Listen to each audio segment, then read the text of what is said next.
नमस्कार। भारतवर्ष का गौरवशाली इतिहास यूट्यूब चैनल में आप सभी का हार्दिक स्वागत है।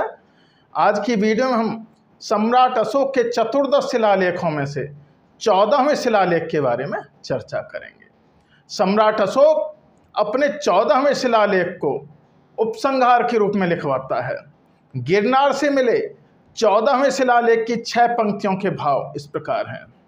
यह धर्मलिपि देवों के प्रियदर्शी राजा द्वारा लिखवाई गई। कहीं यह संक्षिप्त है, कहीं मध्यम और कहीं विस्तृत, क्योंकि सर्वत्र सब घटित नहीं होते। मेरा विजित राज्य बहुत बड़ा है, मेरे द्वारा बहुत लिखा गया और नित्य लिखवाऊंगा। यह पुनः पुनः उस अर्थ के माधुर्य के लिए लिखी गई, क्योंकि जन वैसा बर्ताव करें। यह हो सकता है कि यहाँ कुछ अधूरा लिखा गया हो, वह देश के कारण अथवा पूरी आलोचना के कारण अथवा लिपिकार के दोष के कारण हो सकता है। इस प्रकार सम्राट अशोक के 14 शिलालेखों में से अंतिम 14वें शिलालेख का भावपूर्ण होता है, जिसमें वह इस शिलालेख को लिखवाने के उद्देश्य के बारे में चर्चा कर रहा है। आज मैं कुछ बातें स्पष्ट कर देना चाहता हूं। जैसे मेरे कुछ दर्शक कहते हैं कि मैं गलत इतिहास बता रहा हूं, यहाँ मैं यह स्पष्ट कर देना चाहता हूं कि अभी मैं इतिहास बता नहीं रहा हूं।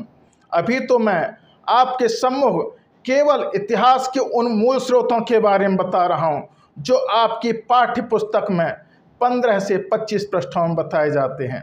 इन स्रोतों में सर्वप्रथम मैं पुरातात्विक स्रोतों के रूप में सिक्के, अभिलेख एवं स्मारकों के बारे में बता रहा हूँ। इसके बाद विदेशी यात्रियों के विवरणों के बारे में बताऊंगा तथा उसके बाद साहित्यिक स्रोतों के बारे में चर्चा की जाएगी। एक अन्य आक्षेप मेरे ऊपर दर्शकों द्वारा लगाया जा रहा है कि मैं गलत अनुवाद प्रस्तुत कर रहा हूँ।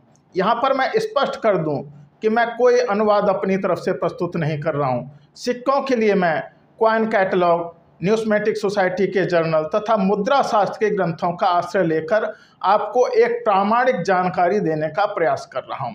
अभिलेखों के लिए Corpus Inscriptionum Indicarum, Epigraphia Indica, Indian Antiquary आदि का उपयोग किया जा रहा है। स्मारकों के लिए Indian archaeological survey report, ancient India, Indian archaeology a review जैसी रिपोर्ट्स का अध्ययन करके एक प्रामाणिक जानकारी आपके सामने प्रस्तुत की जा रही है। इतिहास के अध्येता कल्हड़ के नाम से अवश्य परिचित होंगे, जो अपने ग्रंथ राजतरंगिणी के पहली तरंग के 7वें श्लोक में कहते हैं कि श्लाघः स एव गुणवान राग द्वेष बहिष्कृता भूतार्थ कथने स्थेयस्येव सरस्वती। अर्थात वही व्यक्ति, श्लाघ अर्थात प्रशंसनीय और गुणवान है, जो राग द्वेष से रहित होकर भूतार्थ अर्थात इतिहास का कथन करता है, उसी की वाणी जो है प्रभावशाली है। मेरा यही प्रयास है कि न केवल मैं आपको अपनी दृष्टि में 100% सत्य इतिहास प्रस्तुत करूं, जो पक्षपात और पूर्वाग्रह से रहित हो। मेरे द्वारा इतिहास से पहले जो मूल स्रोतों के विषय में बताया जा रहा है, उससे आप भी यह जान पाएंगे कि कौन सा इतिहास सही है और कौन सा गलत है।